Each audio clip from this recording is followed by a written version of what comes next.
quien recordamos también siempre con mucho cariño, que Raúl es uno de esos líderes de la iglesia que ha sido fiel. Yo conozco a Raúl yo creo que la primera vez que vine aquí ya él estaba aquí, y año tras año ha perseverado en este lugar, sirviendo en todos los frentes que Dios le ha permitido hacerlo, igual con su esposa Marilyn. Así que a ambos siempre les queremos mucho y nos alegra poderle ver. Bueno, hermanos, vamos a continuar con lo que empezamos anoche. Anoche empezamos suavecito. Ahora es que viene lo bueno. ¿Verdad, Claudia? Déjeme decirle algo, hermano.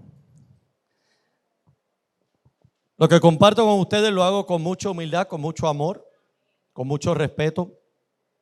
Conociendo esta iglesia de muchos años, pero también hace mucho que no venía por algunos lugares.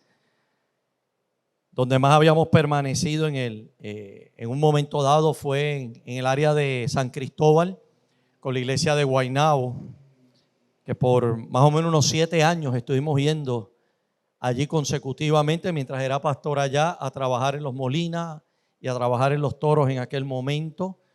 Y el Señor poco a poco, ¿verdad?, nos fue ayudando a hacer alguna tarea para bendición de esta región. Y siempre esta iglesia está en nuestras oraciones, en nuestro corazón, para que Dios bendiga, le ayude a echar hacia adelante. Y lo que compartimos, hermano, le pedimos que usted lo tome, lo analice, y si entiende que algo de eso es de Dios para usted, como persona, como iglesia, usted lo ponga por obra.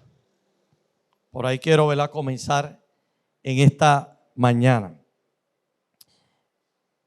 Tuve una experiencia durante el devocional mientras estaba sentado ahí. Esto no está en la conferencia. Y mientras cantaban el himno, yo quiero andar con Cristo.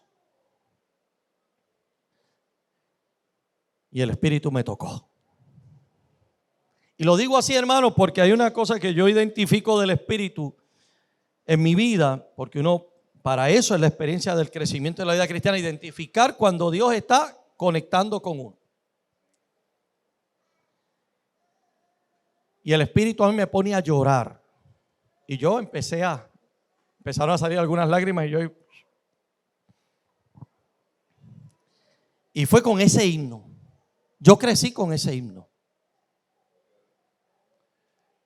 Y hoy estando aquí, yo afirmaba la última frase: hoy yo quiero morir por Cristo. Quiero serle un testigo fiel. Y yo creo que de eso es que se trata la vida cristiana. De andar con Cristo, de vivir con Cristo, de morir por Cristo. Hay gente que no quiere morir por Cristo. Si quiere andar, si quiere vivir, pero no quiere morir por Cristo. Y yo creo que morir por Cristo es importante, porque si no muere mi yo, Él no puede crecer en mí. Y mi yo tiene que someterse al Señor, para que el Señor haga lo que Él quiera con nosotros. Así que dejo esa nota al calce ahí y vamos a la conferencia.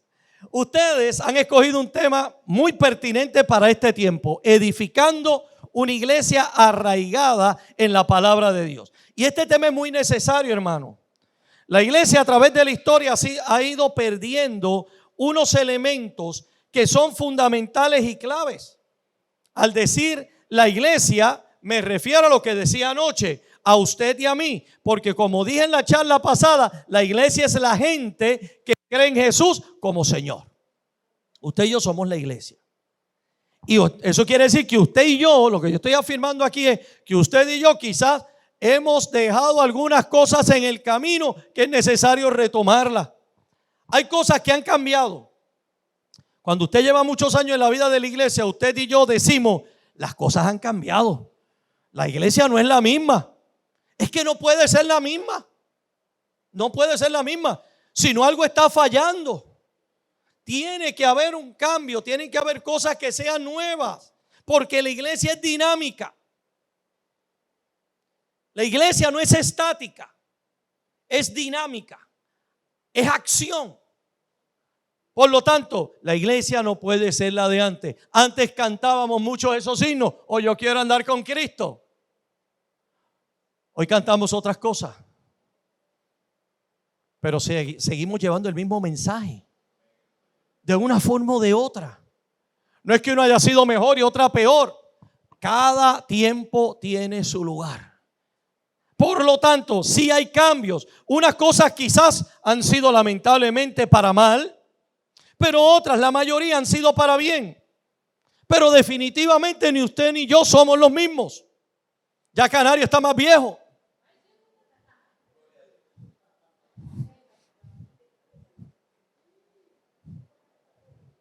Perdóname, Canario, esa.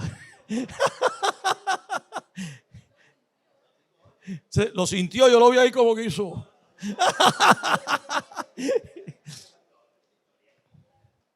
Pero también hay una juventud que viene, mire, levantándose.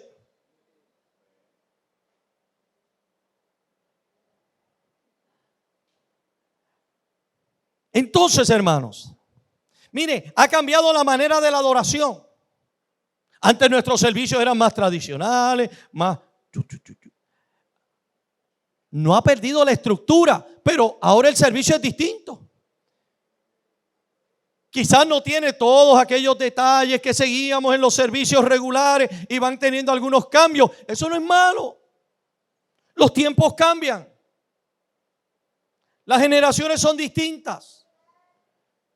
Los jóvenes necesitan otras cosas.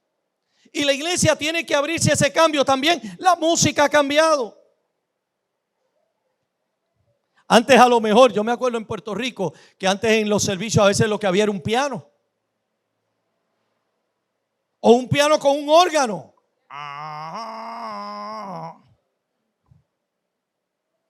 Mi iglesia yo tuve piano y órgano. Pero después del tiempo llegó la batería. Y llegó la guitarra. Y llegó el bajo. La música cambió. Ha cambiado también la forma de la prédica. Antes quizás la prédica solo era desde un púlpito, se hablaba ahí media hora, una hora, lo que fuera. Pero los tiempos han ido cambiando y ahora usamos proyección a veces. Yo en este caso no quise utilizar, pero hay veces que he utilizado las proyecciones. Porque respondemos a todo el mundo, porque sabemos que hay inteligencias diversas y que la gente aprende de formas distintas. Unos son más auditivos, hay otros que son más visuales, etcétera. También ha cambiado la iglesia en el uso de las redes. Antes ni soñar que hubiese una cámara. Pero ahora hay cámara. Y salimos en vivo. O se graba y se edita y sale posterior.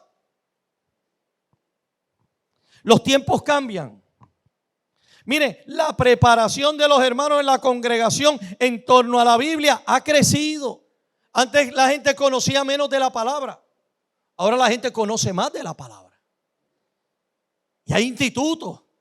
Y hay lugares, formas para adiestrarnos, para prepararnos. Y vamos descubriendo cosas nuevas.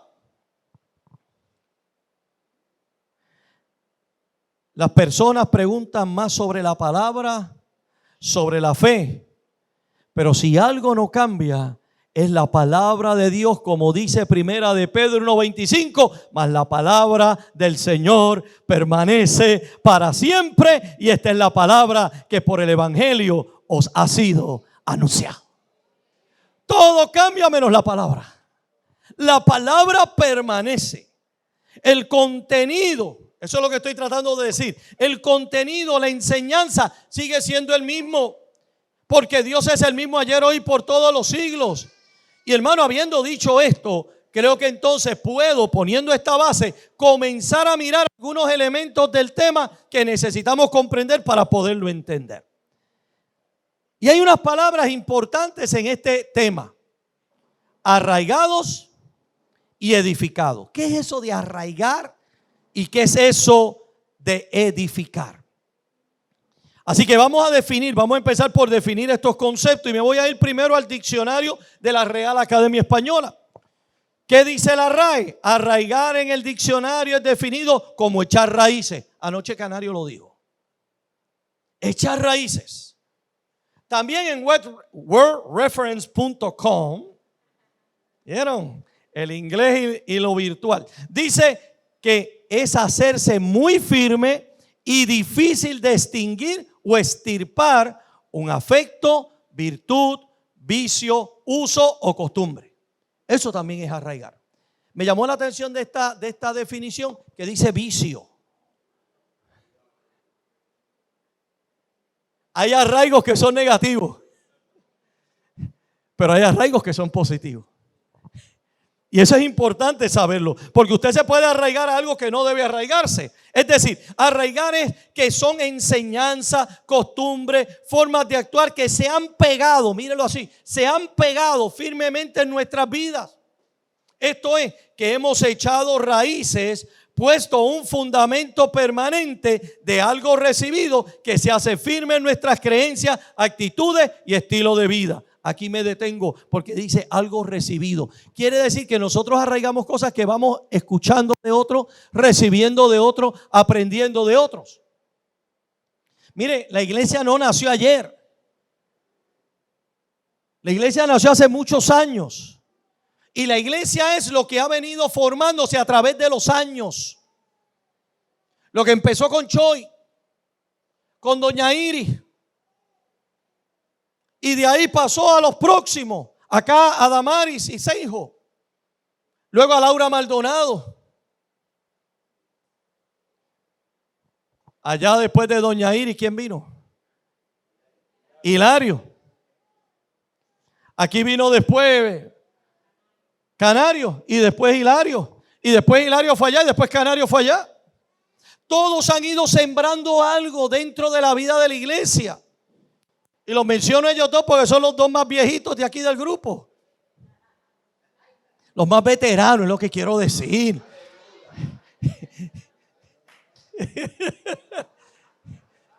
Y ¿sabe algo, hermano? Yo digo esto porque a veces se nos olvidan las raíces. Y cuando el pueblo pierde su historia y sus raíces, está destinado a morir. Y no podemos olvidar quiénes fueron los que empezaron a levantar la iglesia y sembraron la palabra en los inicios para que nosotros seamos lo que somos hoy. Cada uno fue sembrando algo en nosotros. Yo recuerdo a mis pastores y puedo identificar qué sembró Domingo Rodríguez, qué sembró Elías Coto, qué sembró Benjamín Santana, mis queridos pastores. Y definitivamente fueron poniendo detalles en nuestra vida y en este caso detalles en la iglesia dominicana. ¿Qué dice el diccionario bíblico sobre esta palabra arraigar? El diccionario bíblico se habla de que la palabra tiene su origen en el latín radicatus, que significa estar destinado a estar en un lugar. En la Biblia, la palabra arraigado se usa para hacer referencia a algo que se ha asentado en la vida de una persona. Esto puede ser una creencia, una cultura o una identidad.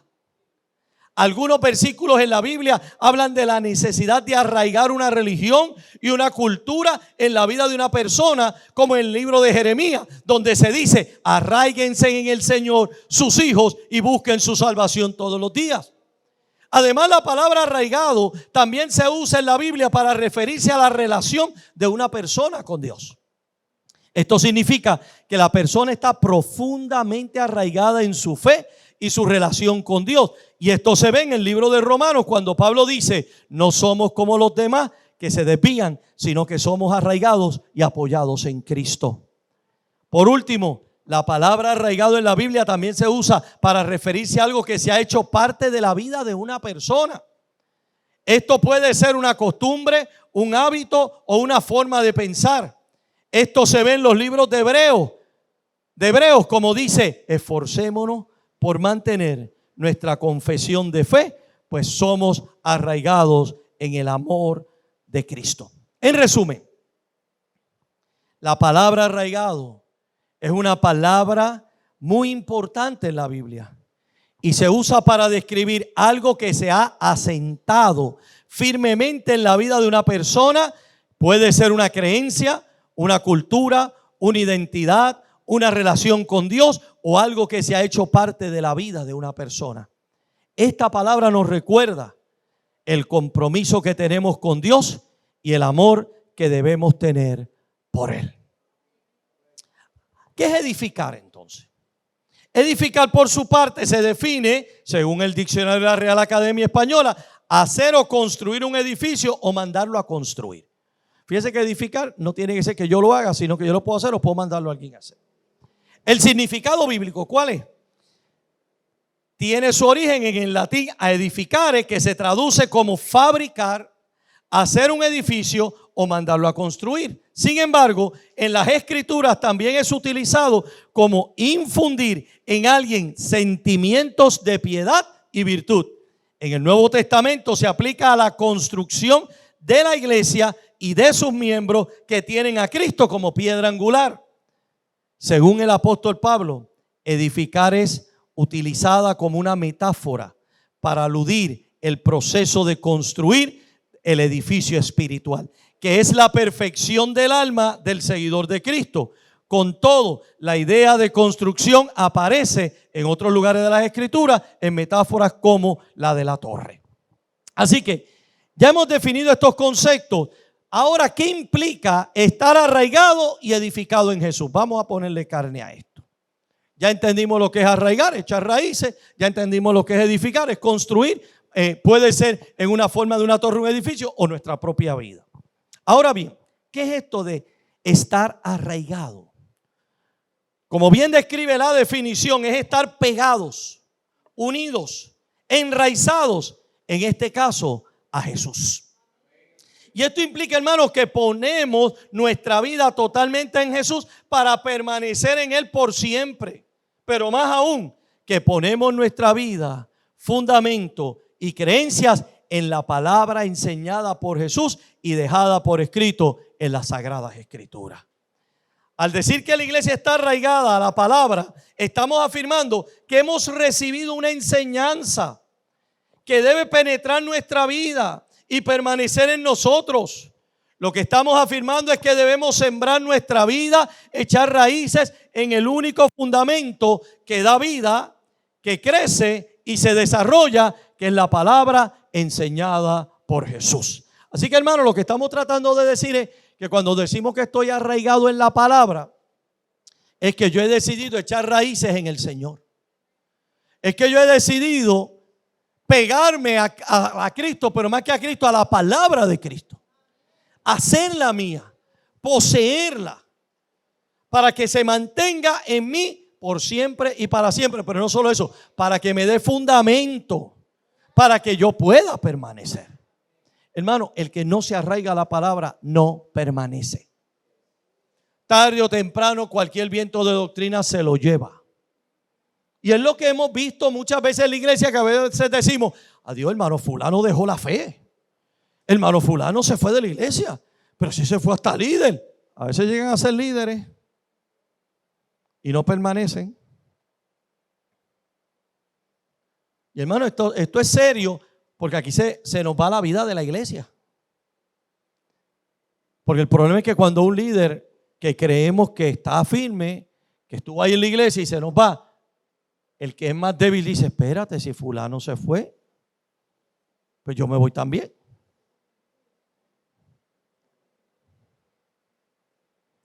Voy a Efesios. Efesios capítulo 3, versos 17 al 19, y lo voy a leer en dos versiones. Primero en Reina Valera del 95 y después lo voy a leer en Nueva Traducción Viviente para que quede más claro. Mire lo que dice Efesios 3, 17 al 19. Que habite Cristo por la fe en vuestros corazones, a fin de que arraigados y cimentados en amor, seáis plenamente capaces de comprender con todos los santos cuál sea la anchura, la longitud, la profundidad y la altura, y de conocer el amor de Cristo que excede a todo conocimiento, para que seáis llenos de toda la plenitud de Dios. Nueva Traducción Viviente lo dice así: entonces Cristo habitará en el corazón de ustedes a medida que confíen en Él. Echarán raíces profundas en el amor de Dios y ellas los mantendrán fuertes. Espero que puedan comprender, como corresponde a todo el pueblo de Dios, cuán ancho, cuán largo, cuán alto y cuán profundo es su amor. Es mi deseo que experimente el amor de Cristo, aun cuando es demasiado grande para comprenderlo todo.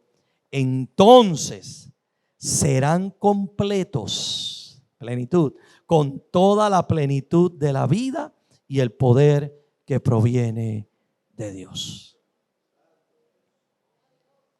Hermano, estoy citando las dos versiones del texto para que lo podamos comprender mejor. Y lo que el escritor de Efesios quiere manifestarnos es que Cristo debe habitar en nuestras vidas por la fe.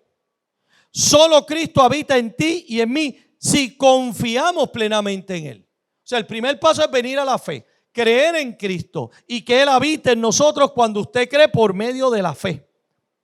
Entonces, cuando esto sucede, estamos arraigados y cimentados, es decir, echamos raíces profundas en el amor de Dios.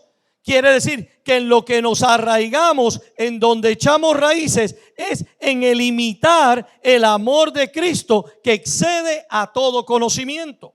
Entonces, cuando esto ocurre, que por la fe echamos raíces, nos arraigamos en Jesús y logramos comprender cuán ancho la anchura, cuán largo la longitud, cuán alto la altura y cuán profundo la profundidad es el amor de Dios por su pueblo, que excede a todo conocimiento, aunque no es posible ser entendido fácilmente. Pero esto nos lleva a ser completos, llenos de la plenitud de Dios, que es tener vida plena y poder de Dios.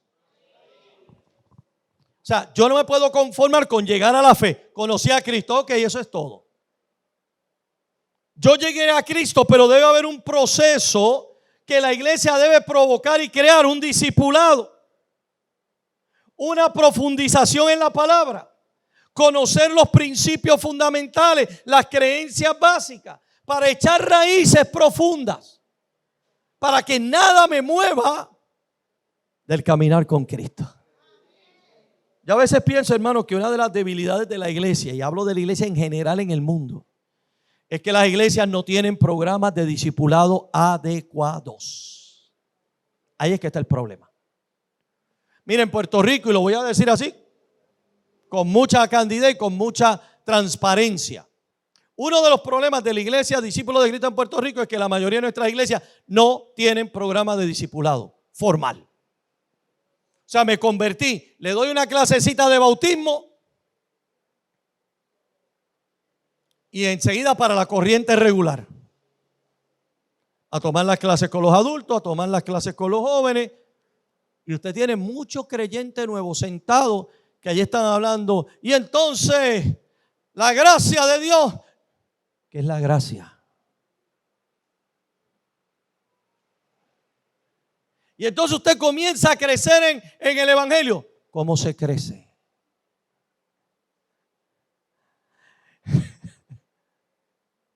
Y empiezan a escuchar conceptos.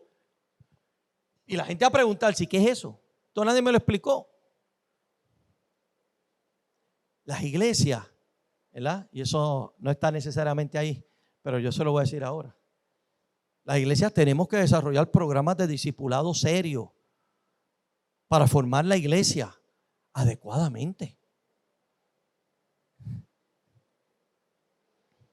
¿Y qué quiero decir con esto? Un programa que trabaje los elementos básicos de la fe.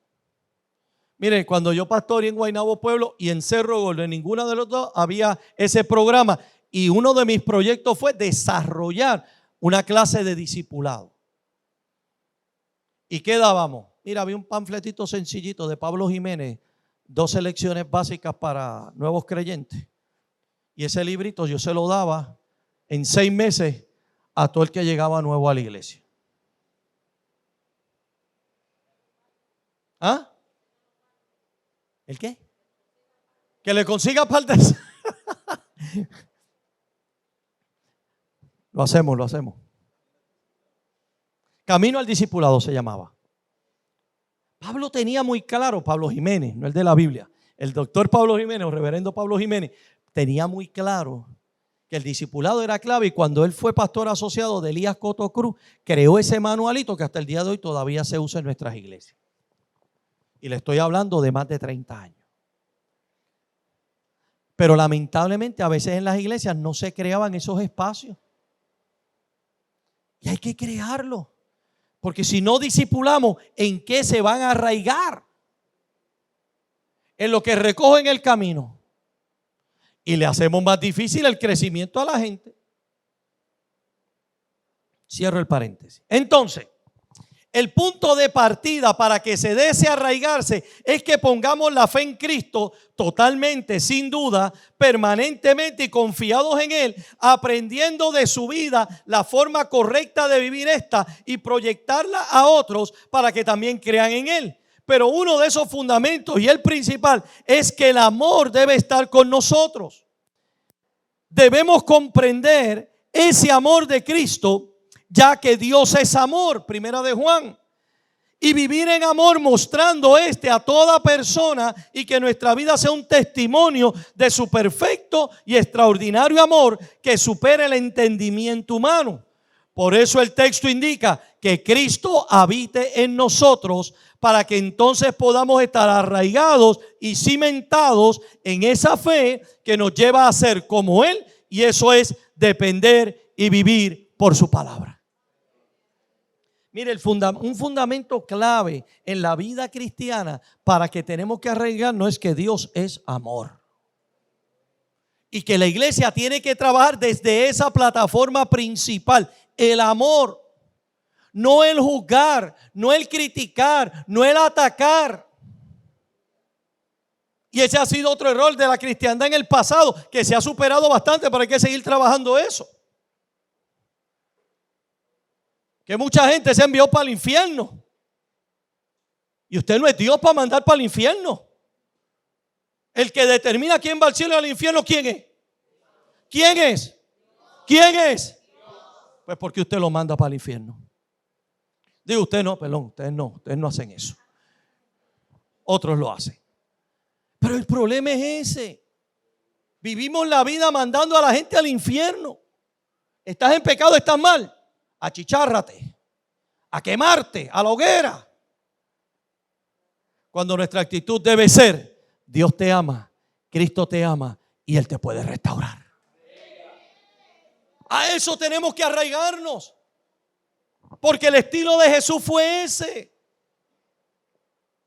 Mira, hermano, no está mal que hay que predicar a veces que si hay un cielo y hay un infierno. Eso está claro. Es más, yo creo que los impíos lo tienen más claro que nosotros los cristianos.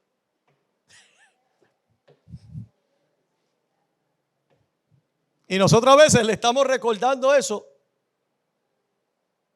Nosotros tenemos que recordar el amor de Cristo que sobrepasa a todo entendimiento. Y que comprendamos cuán amplio es el amor de Dios. Alto, hacia el lado, hacia arriba, hacia lo profundo. El amor de Dios, aleluya, es grande, es eterno y es poderoso para restaurar el corazón y las vidas.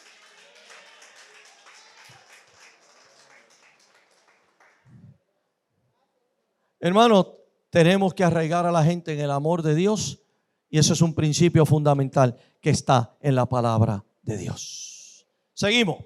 Por otro lado, el edificar, ya hablé del arraigarnos, el edificar en Jesús es otra perspectiva que va de la mano con la anterior. En la presentación anterior anoche usé esa imagen de la construcción. La edificación tiene que ver con construir algo, levantar algo, pero que tenga un fundamento sólido y permanente. En este caso es edificar en Jesús, lo dije anoche, implica el poder construir vidas que muestren a Jesús en todo lo que hacemos. Mira, el principio fundamental de la iglesia no es edificar edificios. La iglesia antigua se reunía en las catacumbas, en cuevas. No habían templos. Eso vino posterior. La iglesia no es que esté malo construir un templo, es construir una casa donde nos reunamos. Pero a veces ponemos más prioridad a eso que a las vidas. Mire, yo estoy abriendo esta obra nueva allá y yo tengo hermanos detrás. Pastor, hay que buscar un fondo porque hay que hacer un templo, hay que comprar un terreno. Y todo eso yo le dije, cuando llenemos que tenemos prestado, hablamos de construir un templo. Este afán de tener un templo y tener un lugar para adorar a Dios. Mire, hasta debajo de un árbol nos reunimos a adorar a Dios. Y vuelvo a decir, yo creo en la construcción. Y hay que hacer lugares adecuados para adorar. Pero a veces en los inicios hay que tener sus cuidados, porque a veces vamos demasiado rápido y después empezamos a tener conflictos, problemas, situaciones. Los fondos no nos dan. Hay que pagar la luz, hay que pagar el agua, hay que pagar el seguro. Y no nos damos cuenta que no teníamos la gente y los recursos para hacer las cosas. Todo tiene su tiempo, en un orden. Edificar en Jesús implica el poder levantar vidas sólidas bajo el fundamento principal que nos dé estabilidad, dirección y la plataforma sólida para poder avanzar. ¿Qué dice Efesios 2, 19 al 22? Lo leí ahorita nuestra hermana que dirigía. Efesios 2, 19 al 22 trata de establecer esta idea y miremos lo que dice estos versos en la versión Nueva Traducción Viviente. Así que ahora ustedes, los gentiles, ya no son unos desconocidos ni extranjeros. Son ciudadanos junto con todo el pueblo santo de Dios. Son miembros de la familia de Dios.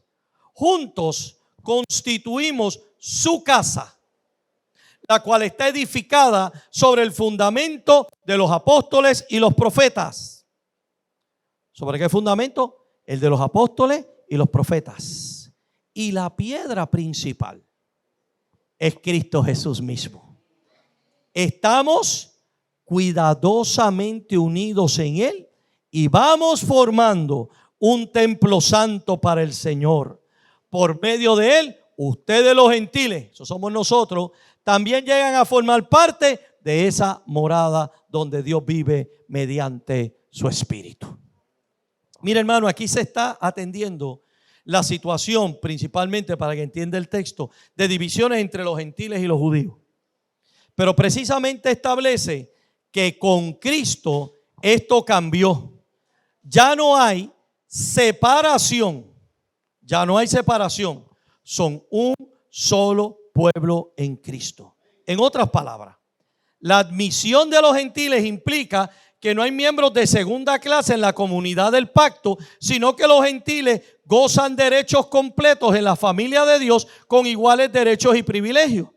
Pero hace aquí una mención de la iglesia como edificio, que significa en el pensamiento de Pablo que la iglesia reemplaza la vocación de Israel como edificio santo de Dios, su templo. Lo que quiere decir esto es que los cristianos son considerados piedra viva, como dice Primera de Pedro 2:5, edificados sobre una estructura cuyo fundamento, habiendo sido establecido por los apóstoles y profetas, descansa en Cristo Jesús.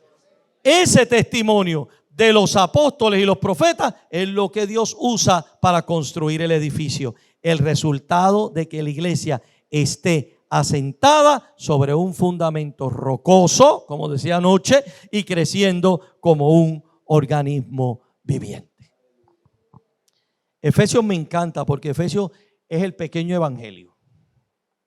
Los primeros 3 capítulos trabajan lo teórico y los últimos 3 lo práctico. Y lo que hace es poniendo una estructura.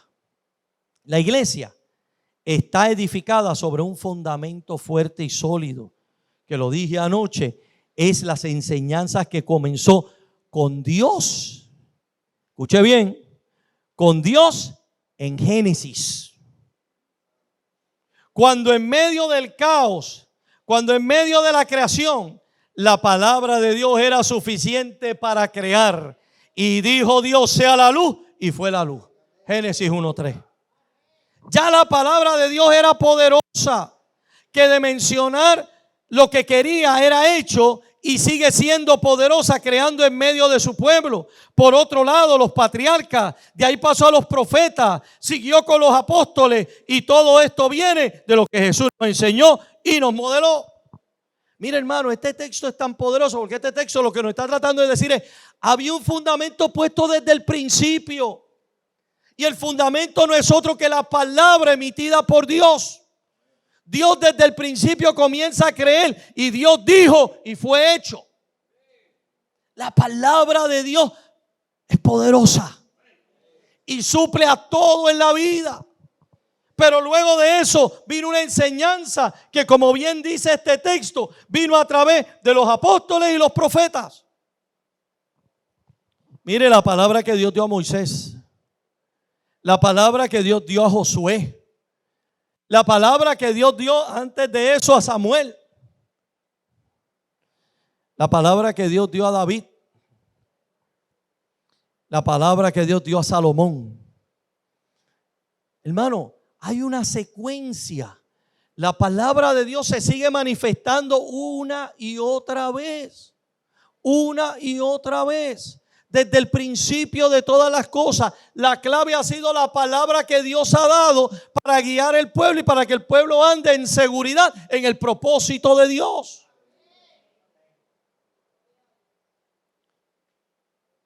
Vino a través de todos los patriarcas: Abraham, Jacob, Isaac, todos. Y siguió por ahí con los reyes y con los profetas: Isaías, Jeremías, Daniel, Ezequiel. El problema es que nosotros vemos las cosas a veces segmentadas y no vemos, ¿verdad?, la secuencia. Cómo Dios sigue hablando, cómo Dios sigue revelando, cómo Dios sigue dando fundamento.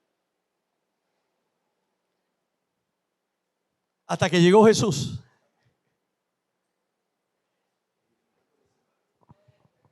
Dios fue llevando todo de la mano. El fundamento es la enseñanza de Dios por medio de su palabra hecha carne. Y aquí llegamos en la figura de Cristo.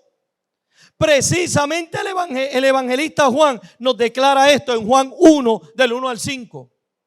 En el principio era el Verbo, y el Verbo era con Dios, y el Verbo era Dios. Este era en el principio con Dios. Todas las cosas por Él fueron hechas, y sin Él nada de lo que ha sido hecho fue hecho. En Él estaba la vida, y la vida era la luz de los hombres. La luz en las tinieblas resplandece, y las tinieblas no prevalecieron con ella. Mire, Jesús vino a la tierra. Ese Jesús era el Logos que habla aquí Juan. Logos, el Verbo, la palabra de Dios hecha carne, donde esta palabra establecía su autoridad y poder. El verso 14 afirma que esta palabra se hizo carne. Y dice el verso 14 de Juan 1: y aquel Verbo fue hecho carne y habitó entre nosotros, y vimos su gloria. Gloria como del unigénito del Padre, lleno de gracia y de verdad. Eso le da consistencia, firmeza, y hace que se pueda edificar o construir una iglesia basada en los preceptos y palabras de Dios. La piedra principal, dice Efesios, es Cristo Jesús, que es el fundamento, la zapata del edificio, y en este caso del templo santo, que es la iglesia del Señor. Y en esta mora el Espíritu Santo, y la hace, espiritualmente hablando, una comunidad espiritual guiada por Jesús y su palabra. O sea, que toda esa trayectoria finaliza en que Dios decide hacerse carne. Dios dice: le he dado palabra por todos lados y no entiende. Pues le voy a enviar a mi hijo. Y Dios se humana. Dios se encarna. Principio fundamental teológico de la iglesia cristiana. Dios se humanó. Dios se encarnó. Y esa encarnación es importante, porque Dios se hace real en la comunidad. Dios se hace presente en nuestro dolor. Dios se hace presente en nuestras crisis. Dios se hace presente en nuestro caminar. Dios es la palabra de Dios que se hace carne. O sea, aquella que Él dijo se ha hecho, ahora se hizo en Jesús. Y cuando se hace en Jesús, entonces esa palabra es una palabra andante. Una palabra que camina. Y esa palabra se deposita en la iglesia, que es el templo santo. ¿Para qué? Para que seamos testigos y que esa palabra se siga proclamando. Vamos a hacer un ejercicio. Póngase en pie, por favor.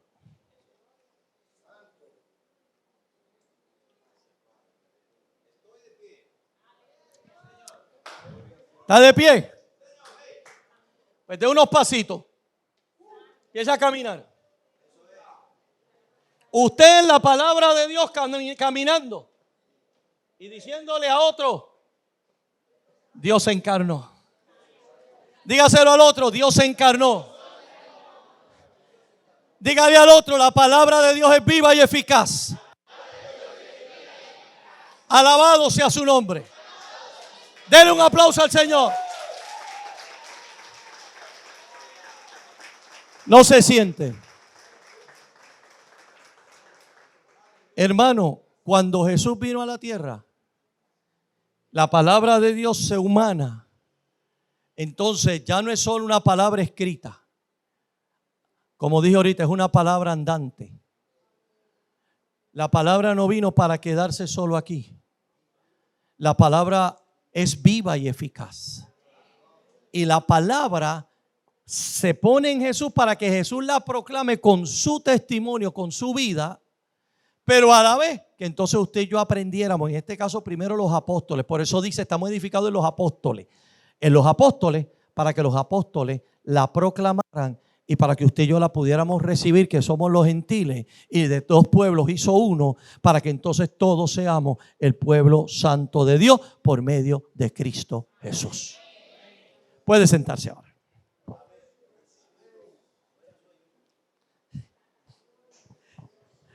Ya despertaron. Mire, cuando yo leo el texto que hace un momento hablé del amor de Dios, a veces nosotros cantamos cosas y no nos damos cuenta de lo que estamos cantando. Por ejemplo, hay un coro viejo que decía más o menos, grande amor, profundo amor, el que Dios tiene para mí. Grande amor, profundo amor, el que Dios tiene para mí. No lo puedo entender, pero Él me ama. No lo comprendo, pero Él me sostendrá. Todo mi ser se llena de Él, porque profundo e inmenso es su amor. Cantamos coros como ese y afirmamos el amor de Dios. Afirmamos el amor de Dios. Y se nos olvida que la palabra de Dios lo dice clarito y que de esa manera es que debemos vivir. El fundamento es Cristo y por lo tanto el modelo a seguir debe ser Cristo y lo que Él proclamó en su ministerio. Una y otra vez usted ve en las palabras de Jesús una consistencia. Jesús no era como los fariseos que enseñaban una cosa y vivían otra. Jesús lo que enseñaba vivía. Uno de los casos más extraordinarios que yo encuentro en la Biblia y que es parte de ese legado que Dios ha dejado a nosotros y de lo que estamos hablando aquí en Efesios, es el caso de Juan capítulo 8, cuando la mujer adúltera. La ley dice que la apedreemos hasta la muerte. ¿Qué dices tú? Y Jesús viene y le dice, el que esté libre de pecado, tire la primera piedra.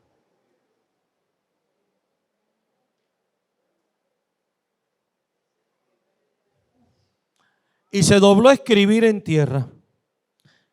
Y cuando miró, todos soltaron las piedras y se fueron corriendo, porque quizás tenían peores pecados que aquella mujer.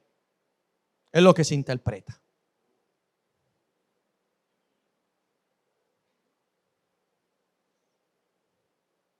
Y Jesús miró a la mujer y le dijo, ¿dónde están los que te condenan? Ninguno, Señor. Y le dice, yo tampoco te voy a condenar. Vete y no peques más. Y hermano, cuando uno aprende ese fundamento, uno sabe y entiende que es difícil ganar una vida para el Señor, pero es muy fácil echarla fuera de la iglesia. Pero cuando yo tengo el fundamento de la palabra que es Jesús, el texto de la adúltera viene a mi mente y me dice, yo tampoco te condeno. Pero le hacemos la advertencia, vete y no peques más. Tú decides qué va a ser tu vida. Porque al final de cuentas la decisión es de cada uno. No es suya ni es mía. Yo no puedo obligar a nadie a seguir a Cristo. Yo le puedo sembrar la semilla y hablarle de Cristo. Pero quien lo transforme es el Señor. No es a golpe y no es a macetazo. Es con amor. Como Jesús lo hizo. Entonces, habiendo dicho todo esto, ¿cómo vamos a hacer esto entonces de arraigarnos y edificar? La pregunta importante es ¿cómo se hace o logra esto? De arraigarse y edificar en la palabra. Pues creo que el texto nos va guiando en ese entendimiento. No podemos estar arraigados o edificar en algo que no conocemos. Es vital el conocer a Jesús, pero no solo su persona, sino lo que Él hizo, en especial sus palabras. ¿Cuál fue la enseñanza de Jesús? Conocemos a Jesús inicialmente por medio de la fe, cuando le entregamos la vida y el corazón, cuando confesamos que Él es el Señor y Salvador nuestro. Iniciamos un proceso de saber quién es Jesús, pero, este pero es importante, es fundamental comenzar un proceso de discipulado que mencioné hace un rato, que nos lleve a comprender verdaderamente quién es Jesús. Y que entendamos cuál es la anchura, la longitud, la profundidad y la altura del amor de Cristo.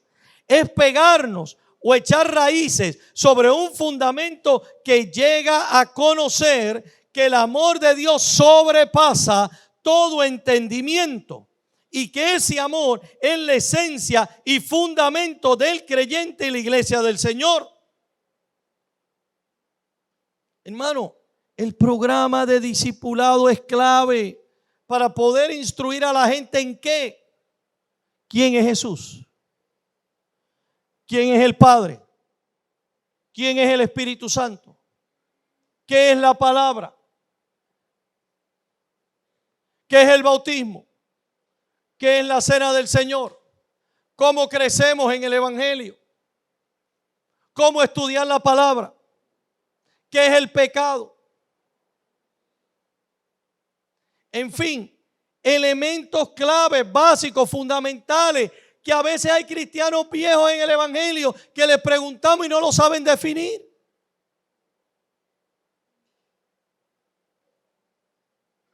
Entonces, ¿cómo yo le hablo a otro? ¿Cómo yo vivo en la palabra si yo mismo no entiendo ni comprendo lo que creo?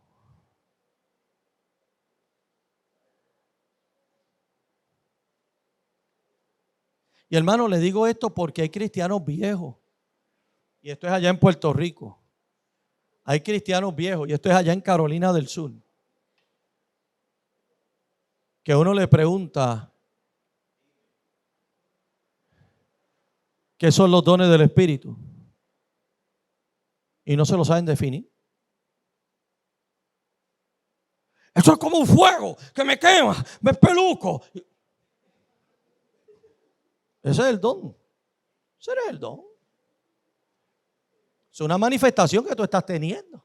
Eso es un toque de Dios a tu vida, del Espíritu. Los dones son habilidades que Dios le da. Escúchalo bien, que Dios le da a cada creyente según la capacidad que tiene para administrarlo para la edificación de la iglesia.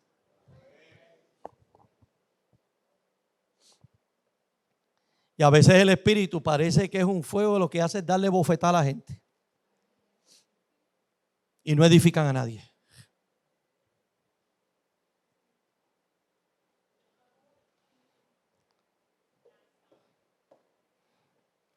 Qué bueno que lo dijiste tú y no lo dije yo. Porque lo tenía aquí. Usted sabe que hay gente que ha dejado de ir a iglesia porque los que han entrado y han visto una salta de locos brincando. Y dice, yo me voy de aquí, esto es una locura. Y se fueron. Y no volvieron a una iglesia. Porque el que llega nuevo y ve eso, no lo entiende. Por eso es que la Biblia dice que todo se haga decentemente y con orden. Por eso hay que conocer la palabra. Cuando usted conoce la palabra lo ilustra y le dice cómo son las cosas del Espíritu. Y eso es por poner un ejemplo, hermano. Le puedo dar aquí miles de ejemplos de distintos temas.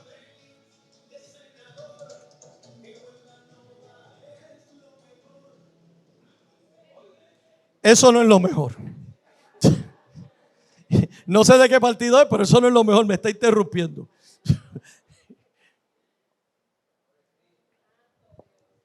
Pablo lo dice a los Corintios en 1 Corintios 3, 11 al 17.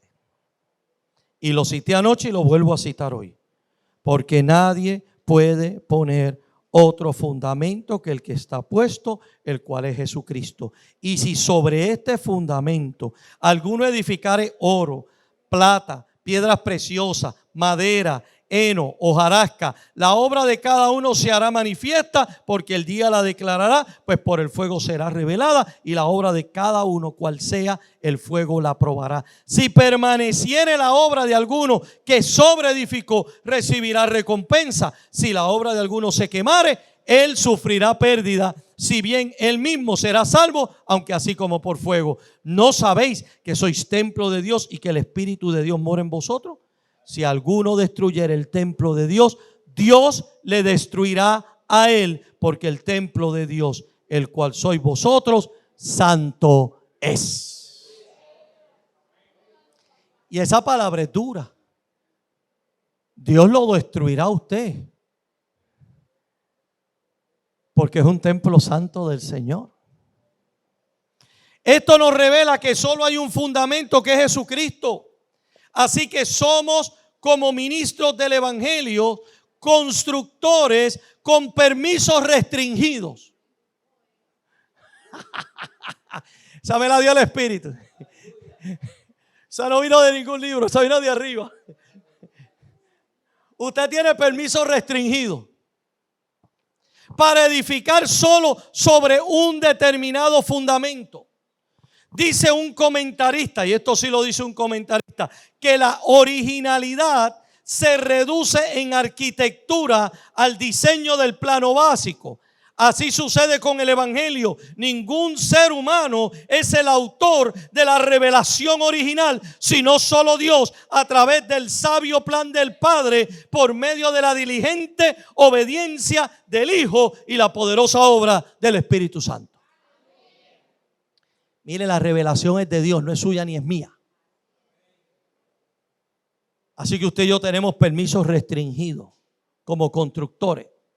El plan es de Dios y nosotros seguimos el diseño de Dios, la obra de Dios por medio del Espíritu Santo que mora en nosotros. Cuando usted creyó, el Espíritu Santo llegó, se metió al corazón, vive en usted, está en usted, y ese Espíritu es quien le dirige para hacer la obra que Dios ha puesto en sus manos para que usted la haga para la gloria del Señor. Por lo tanto, hay que tener cuidado. Por ahí algunos que traen nuevas revelaciones y dicen, yo tengo una nueva revelación. Cuidado, pásela por el filtro de la palabra. Y si no pega con la palabra, si no está arraigada la palabra, no es de Dios. Y Dios le da autoridad a usted y a mí para definir si es de Dios o no es de Dios por la palabra. Yo no me atrevo a decirle nada porque él dijo que era de Dios. Una revelación. No pega con la palabra, no es de Dios. Y los pastores y pastoras que están aquí, usted es responsable de la doctrina que se enseña en la iglesia. Y si no es de Dios, es su responsabilidad ante Dios de decirle a la gente, eso no es de Dios, páralo.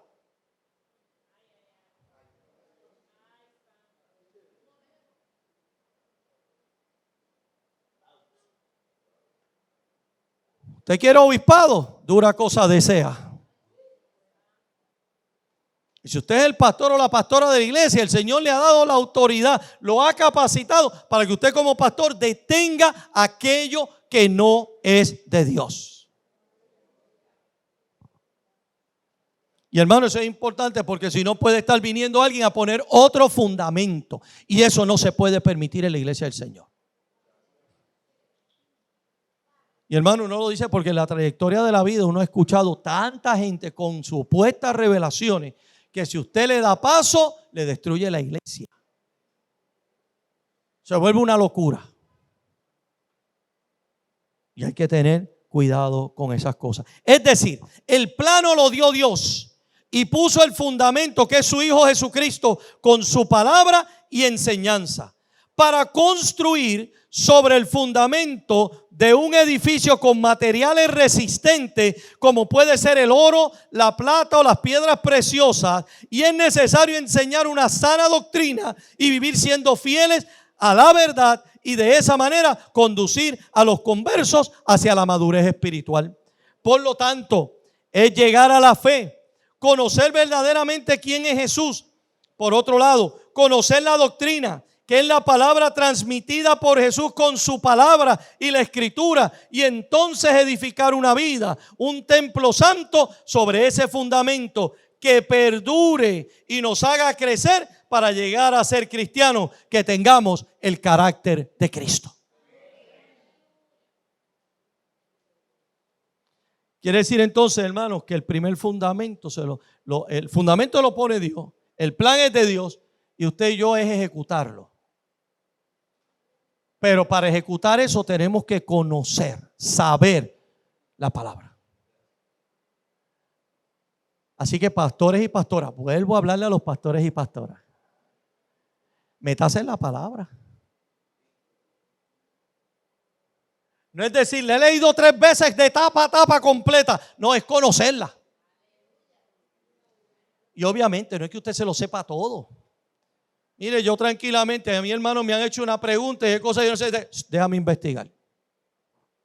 Yo no me lo sé todo, yo no soy Dios. Y a veces hay que decirle a la gente con honestidad. Fíjate, he leído ese texto, pero déjame estudiarlo antes de dar una respuesta que sea poco sabia. Y a veces déjame investigar y nos volvemos a sentar sobre eso. Y me he leído el texto, lo he examinado y he llamado a la persona, vamos a sentarnos a hablar ahora. Esto lo que quiere decir es esto, esto y esto y esto. Digo, yo creo que la iglesia no puede pretender que usted sepa la Biblia completa y todos los artimaños así de memoria, al azar, como si fuera Dios. Mire, hermano, si usted, y ahora le abro a los laicos, si usted cree que su pastor es Dios, está equivocado. Su pastor y su pastora no son Dios, son seres humanos que Dios los llamó al ministerio y los capacitó un poco más para ayudarle a usted a crecer en la fe. Pero a veces no nos la sabemos todas. Tenemos que ir a la palabra, volverla a examinar y no todo se nos queda grabado. Hay unos que tienen mejor memoria que otros.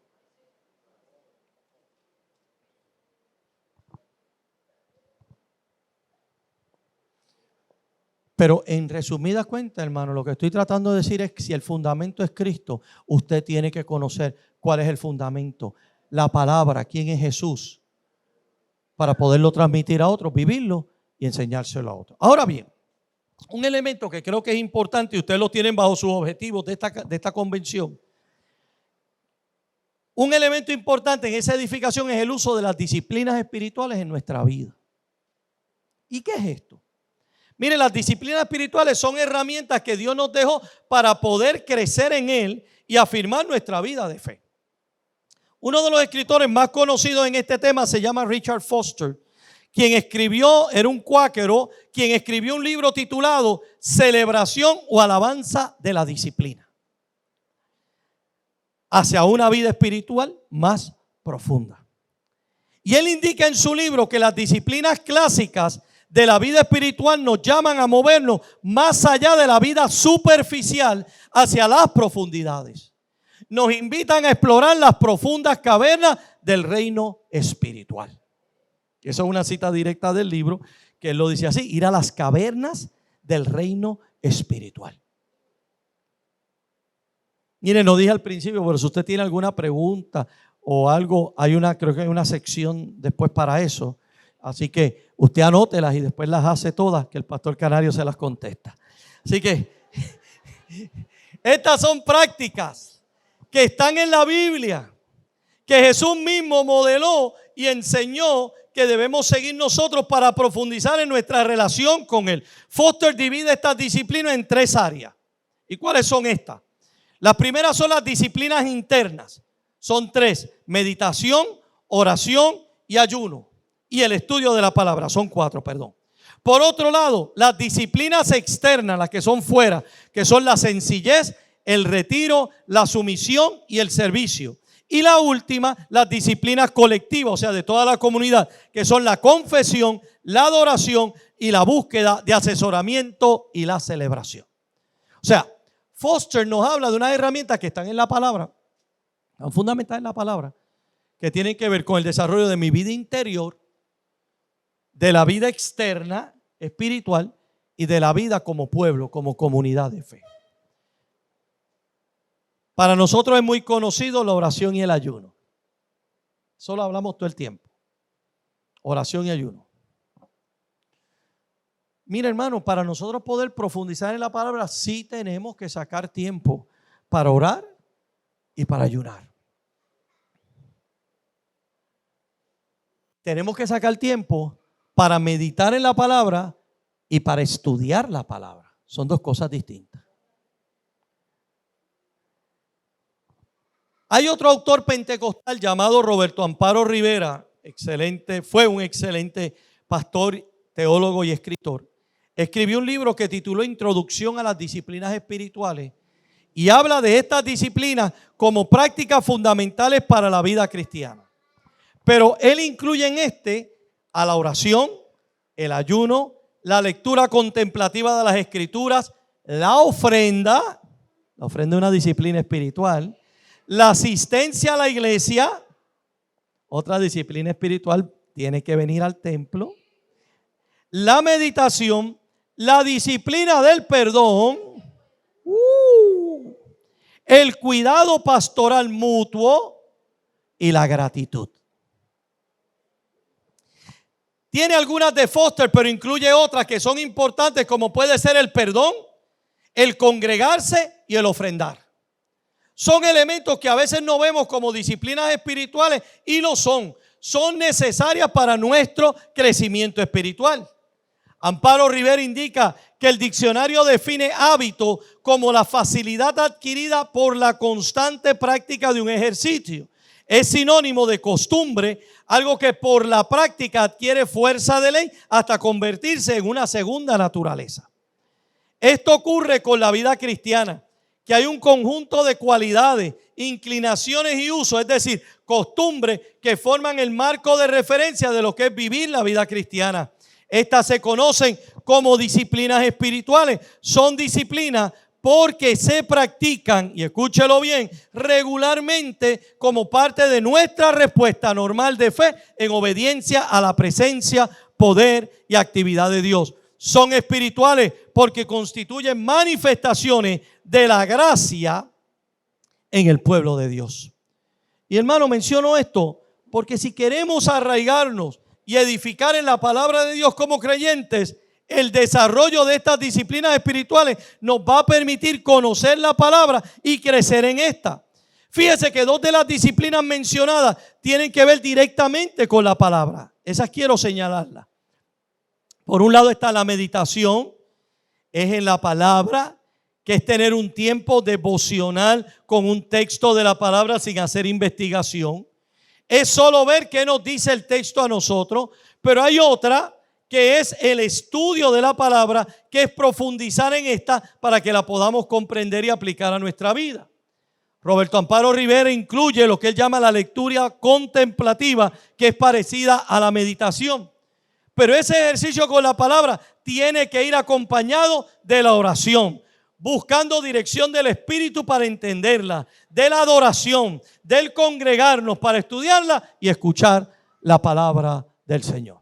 Hermano, si nosotros queremos arraigarnos en la palabra, tenemos que practicar las disciplinas espirituales porque son las que nos permiten crecer. Y por ejemplo, a veces usted debe meditar en la palabra. ¿Y qué es esto? Tomo un texto bíblico, me siento tranquilo y a sola. A lo mejor pongo una musiquita de fondo, cristiana, obviamente. Y después que pone la música y se sienta ahí, usted comienza a leer la palabra. Y usted lee un texto. No tiene que leer todo el pasaje, a veces un solo versículo. Y allí usted dice: pacientemente esperé a Jehová y se inclinó a mí y oyó mi clamor. Y usted comienza a pensar: ¿qué me dice ese texto a mí? Que sea paciente. ¿Soy paciente? ¿Usted sabe que la paciencia es un rasgo del carácter de Cristo en nosotros?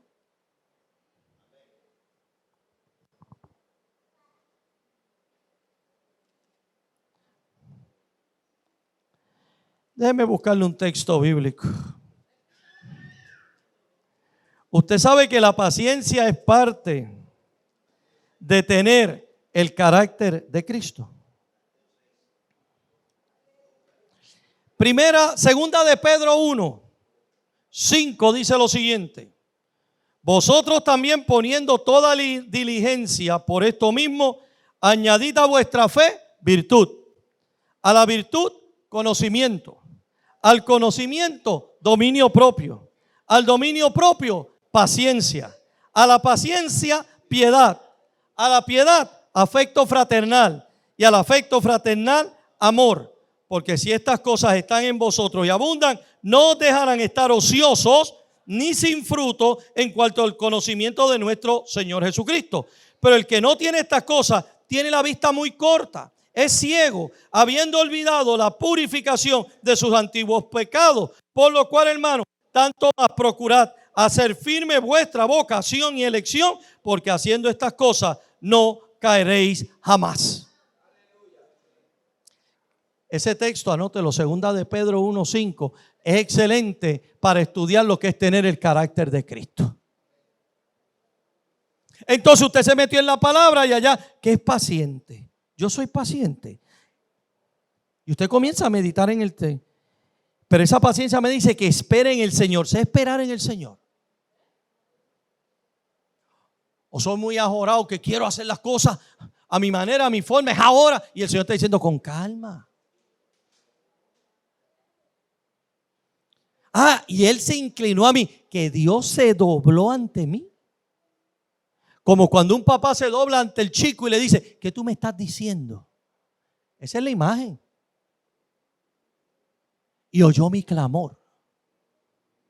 Y hermano, cuando usted lee eso, esa palabra comienza a hablarle, comienza a impactarlo. Y usted comienza a descubrir cosas de Dios en la palabra que le ayuda a usted a crecer y a fortalecerse y a arraigarse en la palabra y en las promesas de Dios.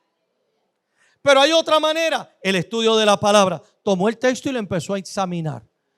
¿Qué es paciente? Y buscó en un diccionario y buscó en un comentario bíblico. Dios se inclinó. ¿Qué es eso de que Dios se inclinó? Y usted comienza a hacer el análisis. Oyó mi clamor. Que Dios escucha mi clamor. ¿Qué es esto? Entonces, cuando usted comienza a hacer esas preguntas, usted comienza a descubrir otras cosas del texto bíblico. Me perdonan si le daño la toma, moviendo de un lado para otro.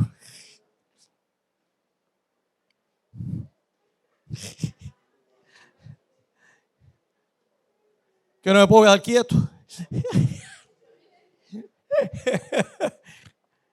Hermano, las disciplinas espirituales son fundamentales para arraigarnos en la palabra. Porque cuando usted hace ese ejercicio, no solo lo hace de una forma de estudio propio y personal, sino que usted ahí le mete la oración. Y antes de leer el texto dice: Señor, háblame por tu palabra. Señor, revélate a mi corazón. Que cuando yo lea esto, sea tu espíritu ministrándome y diciéndome, hablándome. Y tiene la alabanza por otro lado, y usted comienza a combinar estas disciplinas espirituales, o usted empieza a cantar y alabar a Dios, y en el medio de todo ese proceso la palabra de Dios se va encarnando, se va haciendo real, le toca el corazón, le toca la vida y lo afirma, lo arraiga, lo edifica en la palabra de Dios. La pregunta ahí es si nosotros hemos sido diligentes con practicar las disciplinas espirituales. Si no las practica, hermano, usted no se va a arraigar en nada.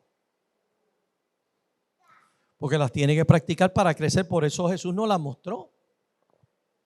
¿Qué hacía Jesús? Se iba al monte a orar.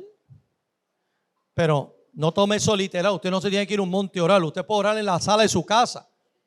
En el war room, en el cuarto de guerra suyo, de oración en el cuarto. Dios no solo está en el monte, Dios está en todos lados.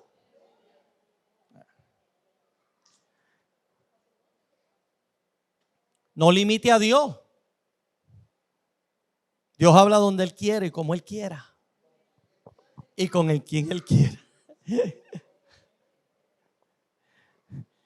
Entonces, hermano, practique las disciplinas espirituales. Desarrolle su tiempo para orar. Y cuando ore, apague esto. Apague la computadora. Y métase con Dios. Y deje que Dios le hable por su palabra, que es la mejor manera que Él tiene para hablarnos. Y revelarse a nuestros corazones. Lo que quiero indicarte en este día, hermano, es que después que conoces al Señor, como ya dije, y tienes un conocimiento de Cristo, es importante desarrollar un hábito, una práctica continua, unas disciplinas que nos lleven a con regularidad realizar esas prácticas para crecer espiritualmente en nuestra vida.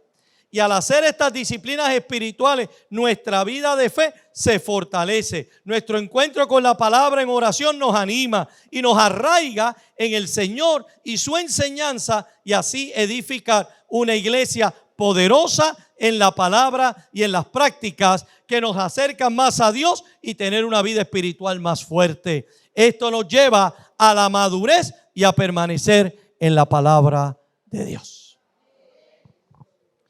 Vamos a cerrar esto. Vamos a la conclusión. Lo que en esta conferencia estoy tratando de hacer es poner unos fundamentos claros. Edificar una iglesia que esté arraigada en la palabra tiene que ver con varios elementos.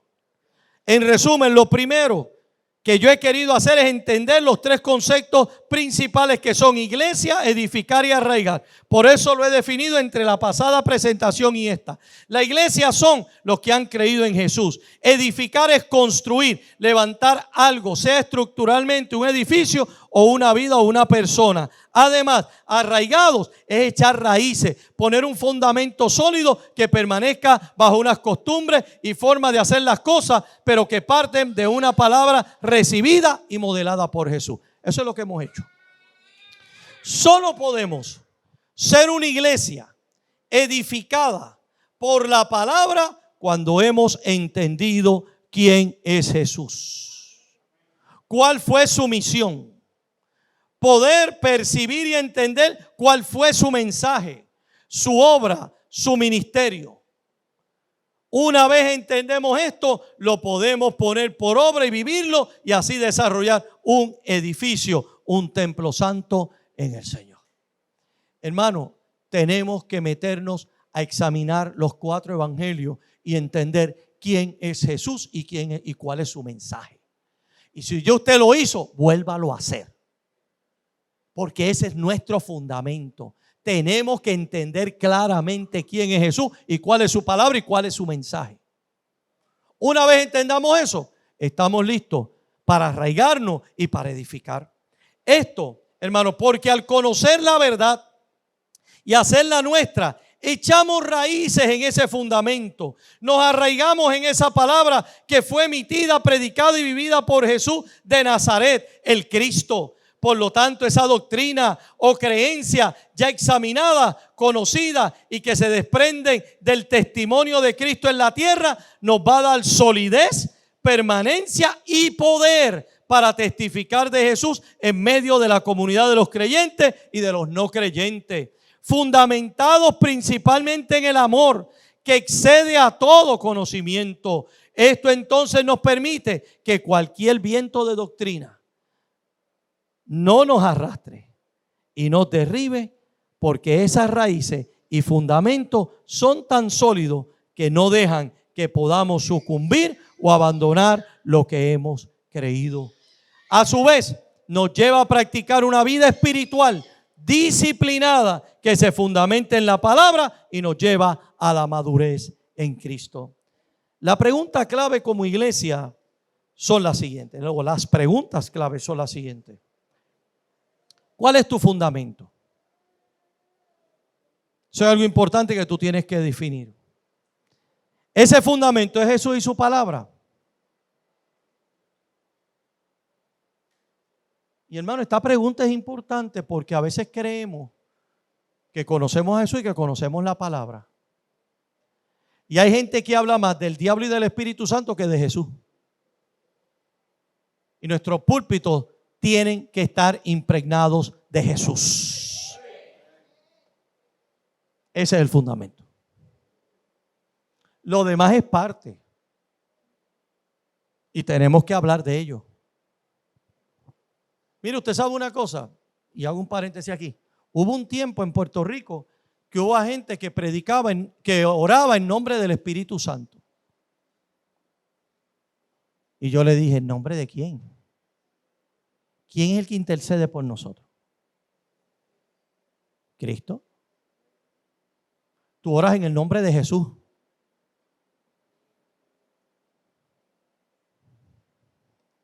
Y parecen cosas sencillas, hermano. Pero a veces le estamos dando autoridad a cosas que no la tienen al nivel que la debe tener. Y el único que intercede por nosotros se llama Jesús ante el Padre. Porque podemos caer en lo mismo de la Iglesia Católica, que interceden por María. Y no nos damos cuenta que estamos casi haciendo lo mismo nosotros. Usted ora en el nombre de Jesús. Y en el nombre de ese nombre se doblará toda rodilla de los que están en el cielo, en la tierra y debajo de la tierra, y confesarán que Jesucristo es el Señor, para gloria de Dios Padre. La otra pregunta, ¿en qué estamos arraigados? ¿Cuáles son nuestras raíces? El libro de fulano de tal, de positivismo. No, ese no puede ser tu fundamento. Tu fundamento tiene que ser esta palabra. Aquí hay que estar arraigados. ¿Cómo está nuestro edificio? Se está moviendo con los vientos, con las crisis, con las tempestades, con los problemas, con las pandemias. Es un templo santo edificado sobre Cristo que permanece para siempre. ¿Cómo están las prácticas de las disciplinas espirituales en nuestra vida? ¿Cuánto oramos?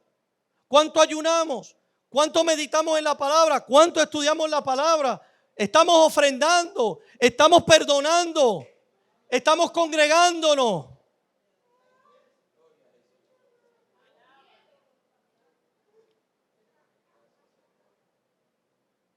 Como la viuda que dio lo que tenía. ¿Conocemos a Cristo verdaderamente? ¿Obedecemos y construimos sobre su fundamento?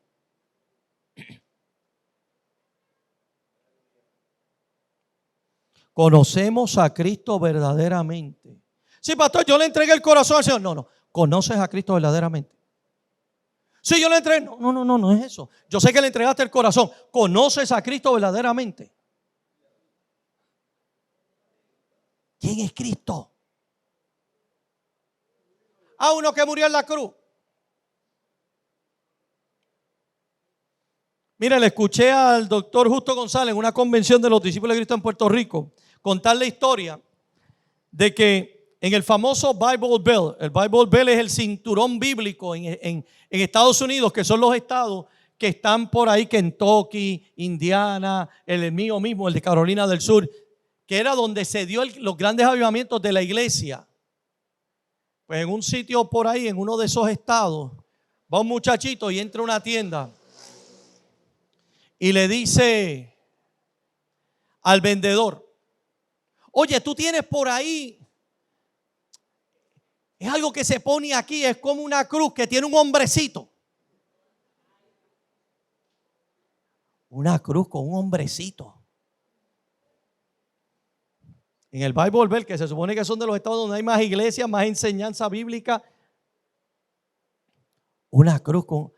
tú hablas de un crucifijo que tiene la cruz y tiene a Cristo. Eso mismo. Y aunque nosotros no usamos eso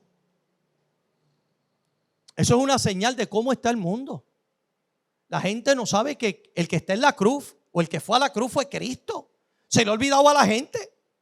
Y se lo usan como un amuleto, se lo ponen aquí para seguridad o para lo que sea. Pero a veces hay fundamentos básicos que creemos que la gente sabe y no lo saben porque la iglesia no se lo ha enseñado bien. Por eso hay que volver al fundamento de la palabra, para enseñarle las cosas a la gente cómo es y que la gente sepa quién es Cristo. Cristo es el Hijo de Dios. Cristo es parte de la Trinidad, la segunda parte de la Trinidad. Cristo fue el que vino a entregar su vida en la cruz para perdonar nuestros pecados. Y Cristo ascendió a los cielos y vive a la diestra de Dios Padre para volver por su iglesia. Alabado sea su nombre. Y eso hay que enseñarlo. Conocemos a Cristo verdaderamente, obedecemos y construimos sobre su fundamento. Yo lo dejo aquí. No sé si a Canario a quien le entrego, pero yo terminé mi conferencia. Que Dios me lo bendiga.